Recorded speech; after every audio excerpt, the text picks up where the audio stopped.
Alright guys, it's time to talk about the Combi Melta in patch 11.0. Now this gun actually got buffed in patch 11 and now has a 15% base damage increase to both the Melta and Bolter portion. It definitely feels better than before, but I don't think it's an amazing weapon by any means. This gun really is a gun that people just want to love, and it is really fun to use. It's just not as high performing as it probably should be, so hopefully they buff it again in the future, but for now we're going to operate with what we've got. Now, the major benefit of the Combi Melta, in my opinion, is that you're able to trigger things like rapid health far more easily, especially versus Chaos. When your health is below 30%, killing 7 enemies, rapid session restores health by 10%. That is pretty nice to have because the Combi Melta's Melta portion is great for stagger and general horde control. It's like the major utility of this gun. But the rest of the perk tree I set up here is building for headshot damage because the bolt rifle is where like 99% of your damage comes from on this thing anyways, even with that Melta gun underneath, because the Melta portion really doesn't do too much damage, if we're being honest. And now the first perk I take is Headhunter, moving here into the perk Adamant Hunter. When your health is below 30%, headshots will deal 25% more damage for you know, indefinitely. Yeah, for indefinitely. I thought there was a time limit for some reason in my brain, but the point is that Adamant Hunter is a pretty damn good perk, but being below 30% HP, I will say, is like super dangerous territory for a tactical class. Especially on hard stratagems, you might just instantaneously explode, and that's already an issue for this class at full HP sometimes, so be careful when this perk is active, but the damage buff here is quite substantial. Next perk here is Fast Reload, moving here into the perk Able Reload. After using a class ability, the equipped weapon instantaneously reloads. This one's not super useful, just we have to, like, you know, save a perk point to move down this row anyways, so I do pick this one up. Next perk here is Recoupment, killing a majority level or higher enemy with a headshot with this weapon restores 1 armor segment. The cooldown is 15 seconds. Now, getting 1 armor back at range, especially versus Tyranid Devourers and stuff like that, will save you a ton of HP because oftentimes you will kill an enemy in this game and like their final shot from the Devourer volley will like take some chip damage on you, and this will prevent that, so really good for saving HP in the long run. Next perk here is Great Might for a 10% damage against Terminus, and I also pick up the perk here, Tactical Precision. Headshots will deal 20% more damage, non-headshot damage decreases by 10%. This perk is really nice to have. It definitely helps out the bolt rifle portion of this gun. Now, unfortunately, this will actually lower all non-headshot range damage, including your Melta rifle portion, so that is unfortunate, but still worth taking in my opinion. Next perk here is Adamantine Grip, and moving into the perk Rapid Health to actually give us some healing on this class, some of the only healing this class has access to, period. And the final perks are Headhunter, moving here into Extended Magazine, and of course the perk Divine Might. Now, if you want to skip this perk, you could go into increased capacity instead, but like usually we don't struggle for ammo too much on this class. This will buff up the Melta rifle portion's total capacity for you as well, but with Emperor's Vengeance, we're getting back so many shots anyways, and we also get back full Melta portion from ammo boxes, as opposed to like the grenade launcher that only gets them back from the Emperor's Vengeance perk. So not too bad, and I just don't think this one's worth taking, at least for me. That's pretty much all there is for the Combi Melta portion. Now for the secondary, I do take Retribution's Bequest, the Heroic Heavy Bolt Pistol. This gun is super good. It has the highest gun strike damage in the entire game. Now, the heroic perk effect here is called No Help Is Coming. Shooting enemy with the Elite Scream stats effect stops it for calling for reinforcements, and headshots will kill in 1 shot. Now, previously in patch 11, this thing's hipfire was like totally broken. The hipfire was hilariously inaccurate. They actually fixed that up in 11.1 hotfix, and now, unfortunately, in fixing that, they broke a part of this perk. Now the body shots will not stop people from calling for reinforcements. Only headshots will kill in 1 shot, which is kind of hilarious that they broke this in a hotfix meant to fix this, but hopefully they fix that before the next year or like patch 12 comes out, but I kind of doubt they will. We're probably going to be sitting with this for quite a while, but I think it's still worth taking. Now, for the perk tree here, I do set up this way. I go into Divine Might first, moving here to Perpetual Penetration, picking up Increased Capacity, then Extended Magazine. Then I pick up the perk here, Death Strike. After killing a majority or higher enemy in melee combat, you will deal 25% more damage for 10 seconds. This will also trigger off a finisher, so actually better than it may sound initially. And next perk here is Great Might, moving up into the perk Discipline. When you have low ammo, you deal 25% more damage. This weapon is really low in a total ammo reserve, so getting low ammo on this is actually quite easy, and a 25% buff is quite nice for that. Next perk here is Strong Finish. The last round of magazine deals 50% more damage. The magazine capacity of this is not very large at all, so it's actually very easy to trigger this as well, as opposed to the ammo reserve variant of the Heavy Bolt Pistol standard relic tier that has a magazine capacity of 14, so also pretty good for that. And the final perks I grab are Headhunter, Gunstrike Reload, and Tactical Precision for a headshot bonus of 20%, and non-headshot damage decreasing by 10%. because headshot damage versus body shots is like literally all that matters in this game, so kind of a no-brainer. Now, if you're fighting Chaos, I would probably take the Plasma Pistol on the rate of fire variant, though to be honest, you don't have to do that on this build because the Melta rifle portion of this will stagger Terminators and stuff like that. And the major reason I usually like to have a Plasma Pistol or something like that versus Chaos is for stagger, and like we kind of already filled that with our Combi Melta. Now, for the melee weapon, I'm going for what's that? A fencing chainsword? My god, why would you ever be taking a fencing chainsword, you may ask, Mr. FTG? The reason for that is because they buffed up the perk here, Relentless Pursuit. After a gun strike, range damage increases by 25% for 10 seconds. I just want to maximize range damage on this build. I think Heightened Vigor is definitely better, but they buffed up this perk to last 10 seconds now, and a 25% buff is pretty nice, and fencing just gives us more gun strikes, so kind of a fun little play option here that we can do. Now, for the perk tree, I still set it up the same way because number one, Perpetual Strength into the perk Swift Recovery is really nice. This one gives you a double CHP regen on all heavy attacks, and that is super damn useful, especially on a fencing version with a 9 speed, where you'll be heavy attacking all the time.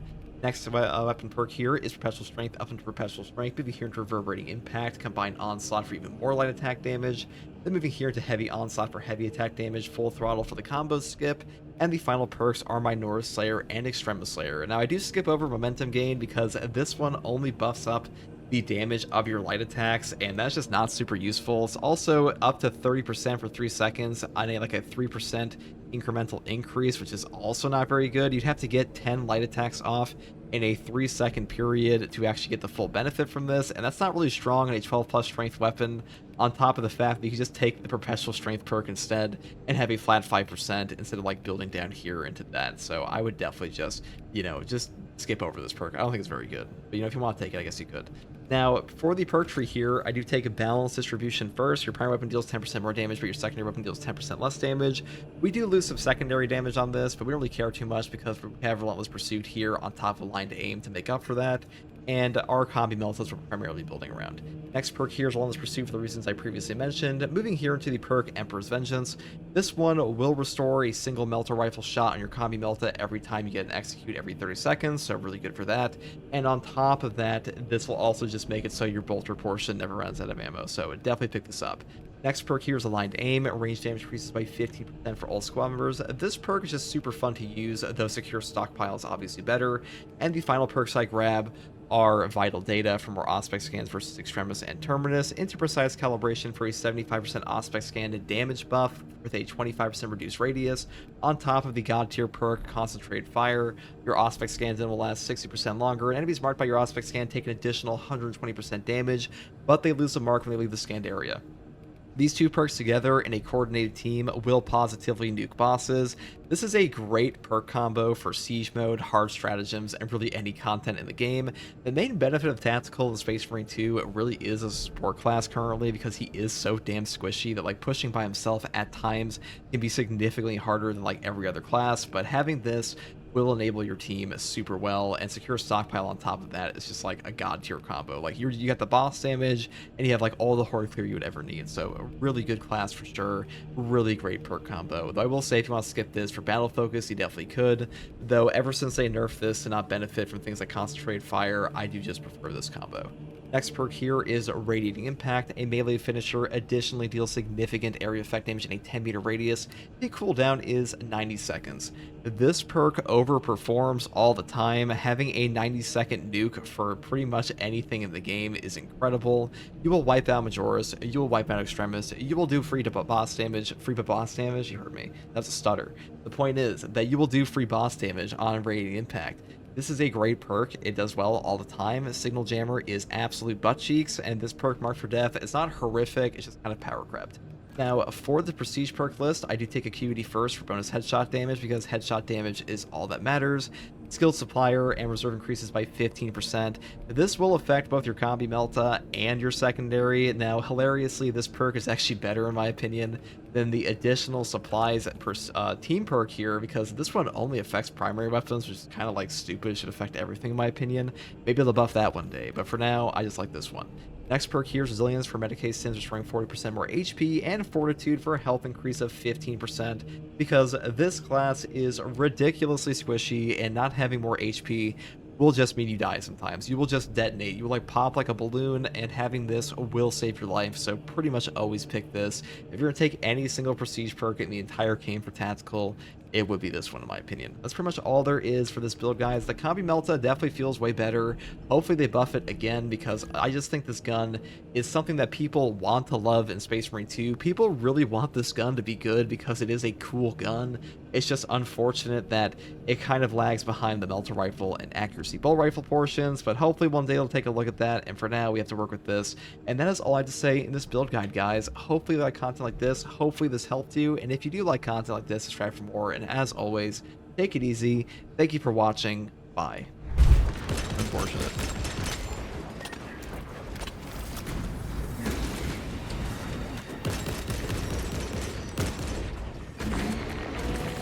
Alright, we're gonna go down here. There's a Melta bomb there. That's pretty nice. I should be out of range of that, like way out of range, yeah. Alright, if I can clump them up over here, that'd be nice. Here they go. Okay. See, this is what I wanted. I want a proper funnel here.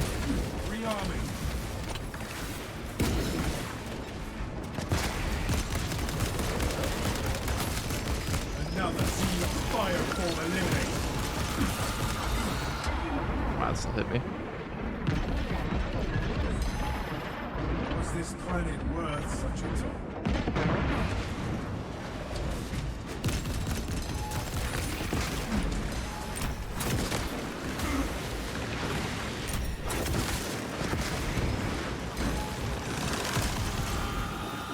Even without my brothers, I shall remain resolute and defiant.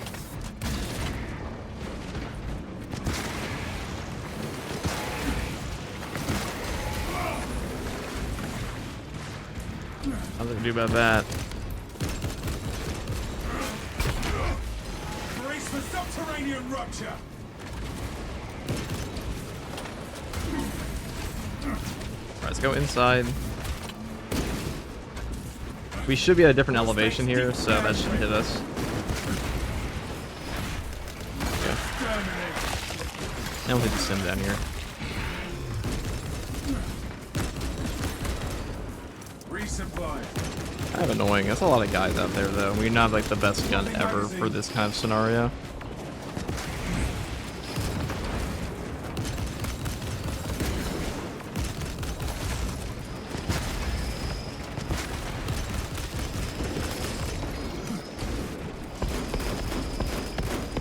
Fresh magazine in.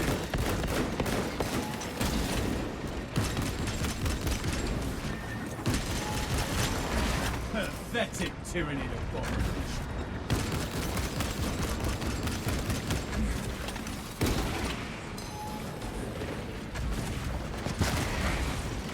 Alright, this might be a little dangerous. Changing magazine.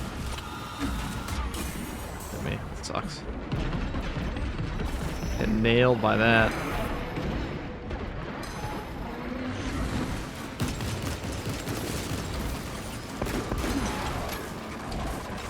Alright, so on the bright side, we are for all my teammates dead again.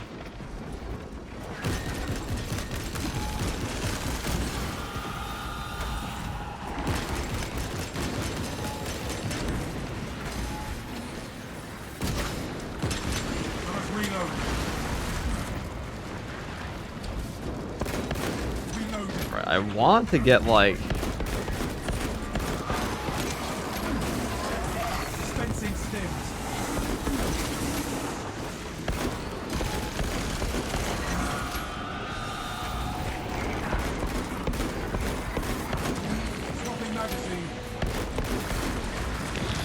finally.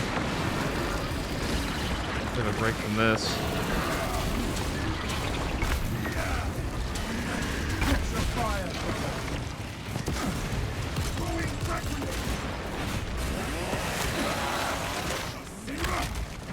Disgust. This battle exacts a great toll. Scanning.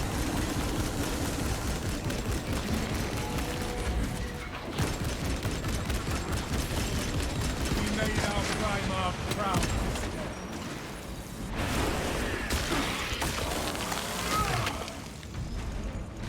Remain at How to change FOV on console? You can't. the battle, brother. PC only.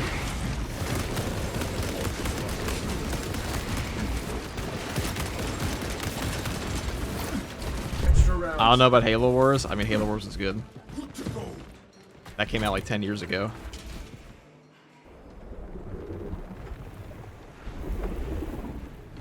I cannot land with that burrowing abomination lurking about. Deep scans have penetrated the atmospheric disturbances and Demetrian's meddling code. Trigon vulnerability data pushed to your displays. Maybe I shouldn't have wasted my aspects outside the door, huh? Concentrate firepower on the great. God, that guy sent me so far. Eyes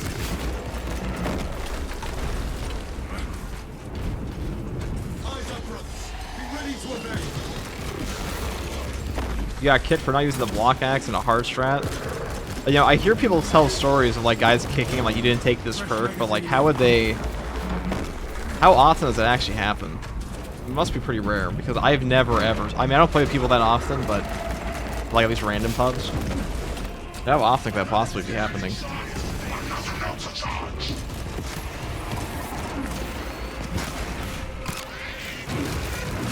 Melta fire will cauterize and fuse their tunnels shut.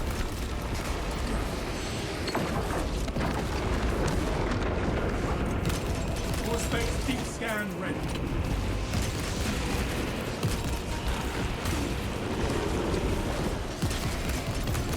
Alright, there we go. Is there another Melta bomb to grab? I want to knock him over if I can.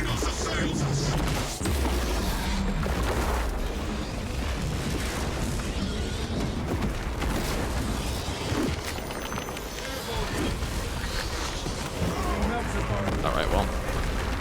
If that's how he wants to do this. I had a feeling he was going to dig after that.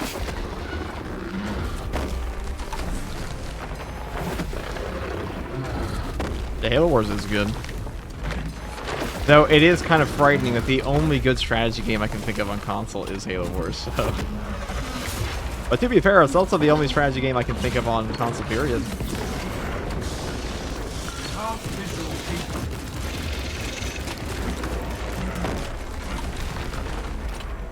What needs All the times to not land on them.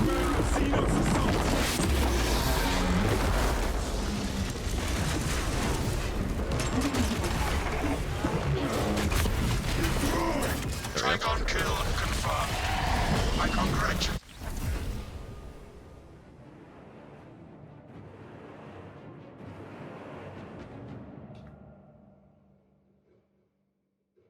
Alright, there we go. I got kicked once because I joined towards the end of a level. Did they actually tell you that's why? Alright guys, from this point forward, record every time you're kicked from this game and send it to me, because that sounds funny. And then we can talk about toxicity in gaming. More dailies next. Yeah, Lord Giggleton, get in here. We're going to be doing the Reclamation one with great responsibility. Also, Archmage, if you're still in here, you too. The classic squad. The OGs.